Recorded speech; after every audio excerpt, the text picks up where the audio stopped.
শীত না পড়তে পড়তে আমাদের এখানে রাসের মেলা আর মিলন মেলা দুটোই শুরু হয়ে গেছে। তো একটু কাজের জন্য এসেছিলাম বাপের বাড়িতে। আর মা তো আছে, সাহেববাবুকে নিয়ে একটু বেরু করতে ভালোবাসে, আর সাহেববাবুও মাকে নিয়ে একটু বেরু করতে ভালোবাসে।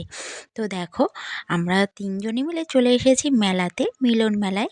আর এসে দেখি এখনও মেলার গেটই খোলেনি। তো সেই জন্য বাইরে সময় কাটাচ্ছিলাম। আর এখানে দেখো, অবশেষে টিকিট পাওয়া গেল। কিন্তু মেলার মধ্যে এসে দেখলাম প্রায় সমস্ত দোকানই বন্ধ। আস্তে আস্তে কয়েকটা দোকান খুলছে। মার দেখার ইচ্ছে ছিল জলপরীর শো, কিন্তু তখনও না শুরু হয়নি। আর সাহেববাবুও ওকে নিয়ে কোথাও যাওয়া মানে রিস্কের ব্যাপার। সেই জন্য বললাম চলো মেলা ঘুরেই চলে যাব, ওকে নিয়ে আর ভিতরে ঢুকতে হবে না। ভিতরে তো এমনিই অন্ধকার, আর ও তো এমনিই কাঁদুনে আছে।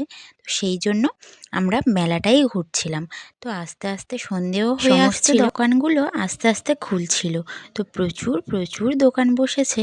আর এখানে বাচ্চাদের খেলার জিনিস তো একটার পর একটা লেগেই আছে। আর বড়দের তো যা ভয়ঙ্কর ভয়ঙ্কর চড়ার জিনিস এসেছে, সেগুলো না বললেই ভালো।